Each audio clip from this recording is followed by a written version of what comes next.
Assalamualaikum warahmatullahi wabarakatuh. Pada kesempatan kali ini saya akan membahas mengenai penganggaran untuk perencanaan dan pengendalian.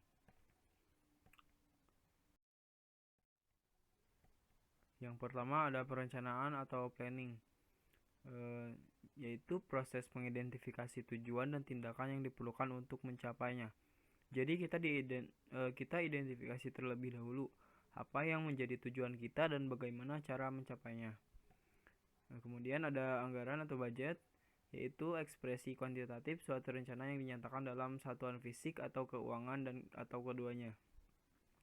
Jadi dalam mencapai sebuah tujuan kita memerlukan suatu anggaran. Yang ketiga ada pengendalian atau kontrol, yaitu proses menetapkan standar, memperoleh umpan balik mengenai kinerja yang sesungguhnya, dan melakukan koreksi apabila kinerja menyimpang dari rencana.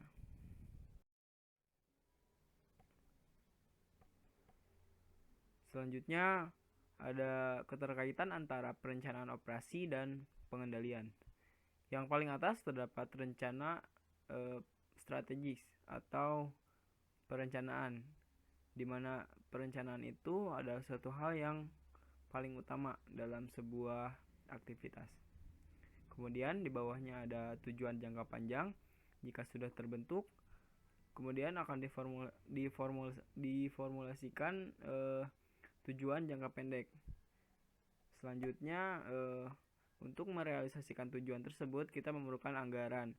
Dan selanjutnya adalah operasi, baik itu kegiatan produksi, penjualan, pelayanan, dan lain-lain.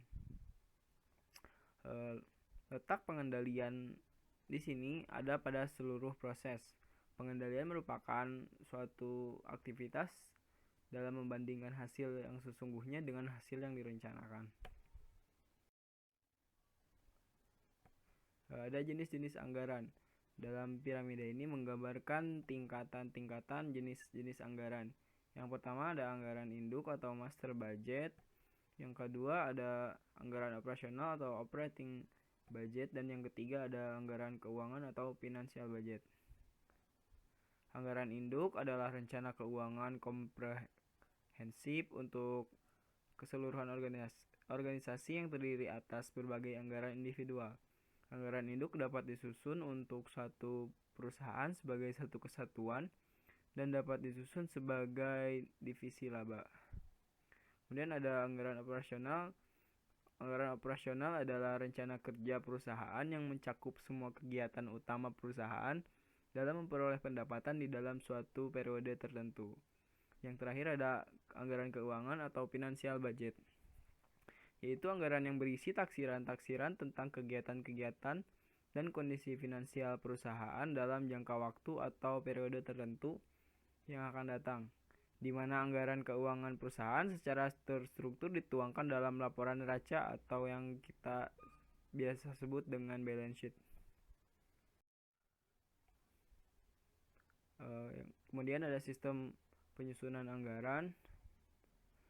Yang pertama ada sistem anggaran induk tradisional. Sistem anggaran induk tradisional merupakan sistem yang dikenal secara luas dan sistem yang paling sederhana. Kedua ada zero budgeting. Yang ketiga ada planning, programming, and budgeting system.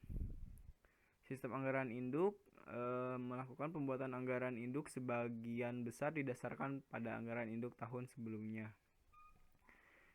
Pada zero based budgeting, manajer pusat pertanggungjawaban harus menjustifikasi setiap aktivitas yang direncanakan dan taksiran biaya seolah aktivitas tersebut baru pertama kali dilakukan. Dalam hal ini kita mengasumsikan bahwa belum pernah melakukan aktivitas atau kita membuat anggaran dari nol. Kemudian pada planning, programming, and budgeting system, alokasi sumber daya organisasi yang terbatas pada aktivitas atau korban yang menjanjikan tingkat hasil yang paling besar. Ini hampir sama dengan zero based budgeting. Ada proses untuk mencapai hasil yang maksimal.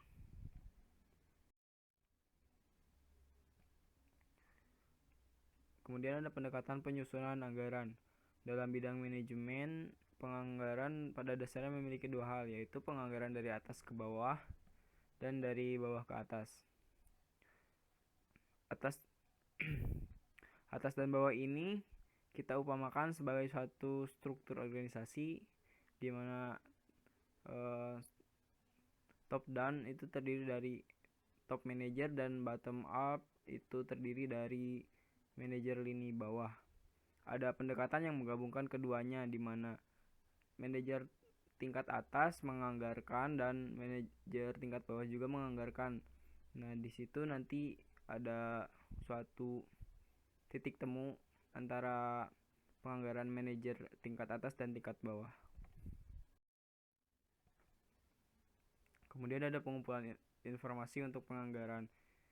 Manajer anggaran menginfokan ke semua bagian untuk mengumpulkan data anggaran. Datanya itu berasal dari banyak sumber. Kemudian ada data historis, yaitu berupa harga tahun lalu, penjualan tahun lalu, dan lain-lain. Kemudian ada perkiraan penjualan, yaitu dasar penyusunan anggaran.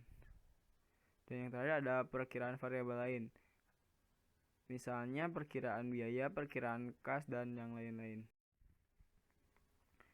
Kemudian ada penyusunan anggaran operasional. Prosesnya dimulai dari anggaran penjualan, anggaran produk, anggaran pembelian, anggaran tenaga kerja langsung, anggaran overhead, anggaran persediaan akhir barang jadi, anggaran harga pokok penjualan, anggaran biaya pemasaran, anggaran biaya riset dan pengembangan, anggaran biaya administrasi, dan yang terakhir adalah anggaran laporan laba rugi. Anggaran operasional merupakan anggaran yang lebih rinci dari anggaran induk. Kemudian ada kelebihan dan kekurangan proses anggaran induk tradisional. Yang pertama adalah kelebihan. Dalam kelebihan terdapat beberapa hal, di antaranya pendekatan yang disiplin terhadap identifikasi dan pemecahan masalah.